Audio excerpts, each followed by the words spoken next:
Hi, I'm E.D. Lewis, and welcome back to my channel, E.D. Lewis Reviews, for another review. Before we get started, you know the drill. Hit that like button, hit that subscribe button with the little bell so you'll get those subscription notifications, and please leave a comment down below, if you are moved to do so. Okay, the last Anne Rice book I did a review on was The Vampire Lestat. And I'm trying to interweave, between vampire books and other books. I want to do, one in between. So, not do straightforward Vampire Chronicles. So, that's why I'm trying to put something in between. I know that was just all really unnecessary way of saying that. But anyway, sorry.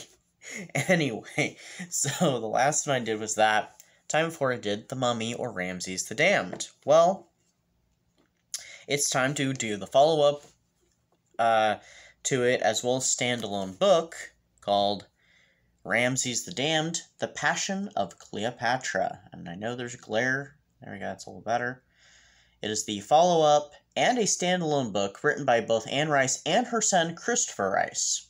So, I actually read this one last year. It was actually one that I had started reading a few years ago, put it down for whatever reason. It wasn't because I didn't enjoy it, because I did.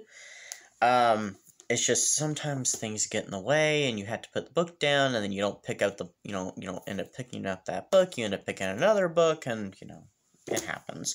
And so I finally was able to finish it, and it did not disappoint. It's not as good as the first book, but it's still really good, though. So I really enjoy it. So anyway, this book it's gothic horror and gothic romance. It was published in the year 2017. I think I got it when it was still fairly new. So I started reading it not too awful long after that, because I don't always start reading books immediately after I get them. But anyway. So, as we said, this is a follow-up, and we rejoin, Ramses, going under the name of Reginald Ramsay, and Julie Stratford, as they are on their way back to England to prepare for an engagement party being given by Alex Savril, who is a very close and dear friend of Julie's, and her ex-fiance, before, that kind of went out the window and she, fell for Ramses and became an immortal. And Alex is still grieving over the loss of the mysterious Cleopatra, who he had a very short, and I guess maybe you'd say torrid love affair with in Egypt, before she was, well, I don't want to give that away if you haven't read the book, so, what happened to her. She turns out to be alive, and she's trying to get back to Ramses and Julie Stratford, because some strange things start happening to her. She starts losing her memories of the past. She can't even remember the face of Julius Caesar, her ex-lover.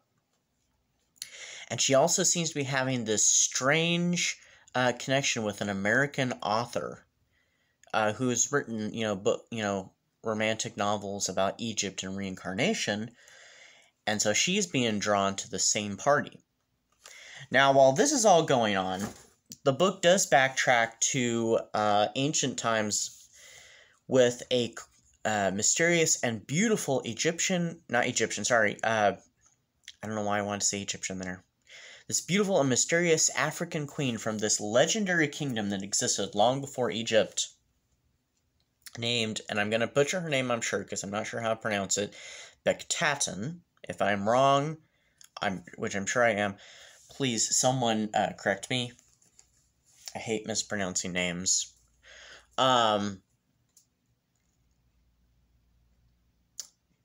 We backtrack to ancient times to this mysterious queen Bektatan, who is traveling about with some of her servants when she is accosted by her arch-nemesis and ex-advisor and lover, Saknos, who is determined to gain immortality, full immortality for him and his, I guess we'll call them children, quote-unquote children, the people who he's made immortal too. Because he has a batch of the elixir that is not perfect, it is flawed, and only makes you be immortal for so long, you know, extends your life. And this is irritating me so much, my hair, I cannot get my hair to do what I want to do today, so I'm so sorry about that, that I had to stop and comment on that, because that's irritating me so much. So, back in the present, you know, the I can't remember if it's 1912 or 1916 or something like that. Hold on for one moment. 1914, okay. So back to 1914, I couldn't remember offhand. Saknos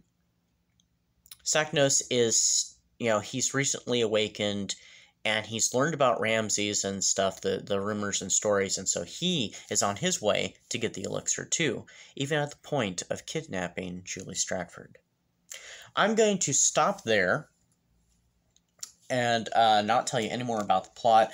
There's so much more going on, and it does take some interesting turns and some surprising ones too, because, I mean, like I said, I don't want to give too much away.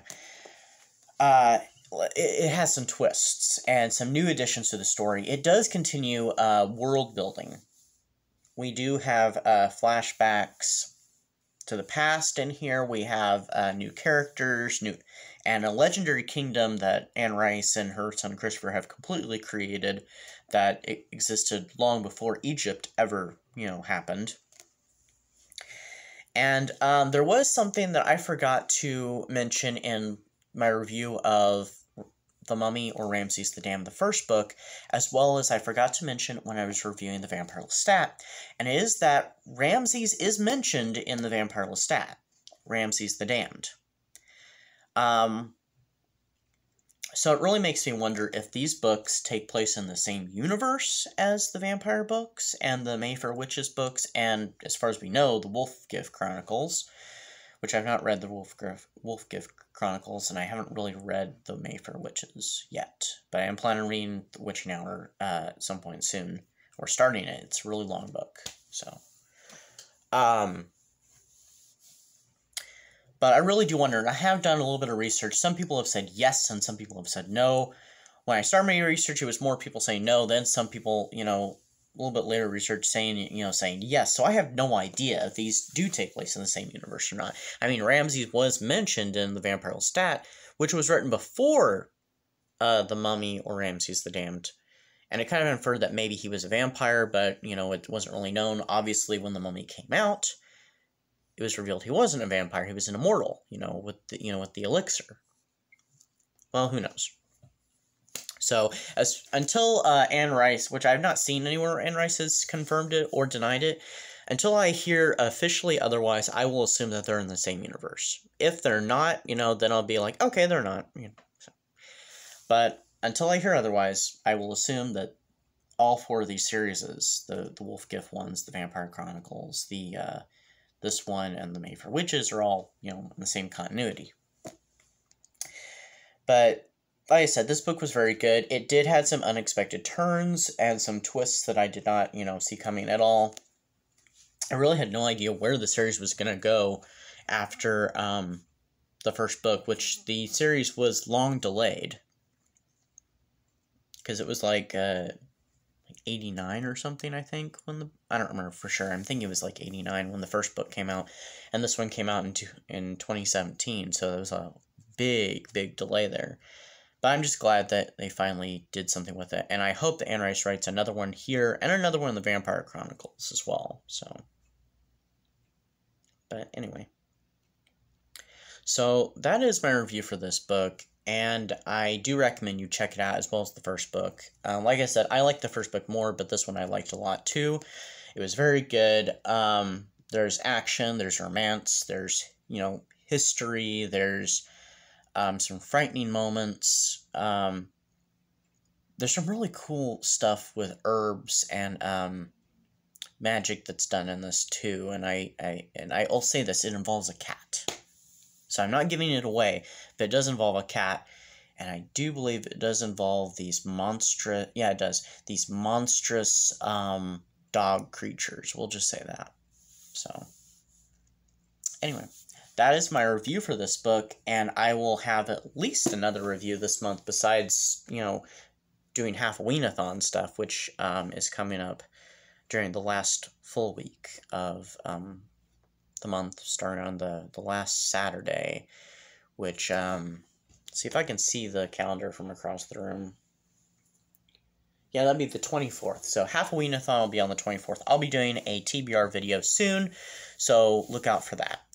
But anyway, do check out Ramses the Damned, The Passion of Cleopatra by Anne Rice and Christopher Rice, as well as the first book, The Mummy or Ramses the Damned, and I will see you all next time right here on my channel. So, bye-bye.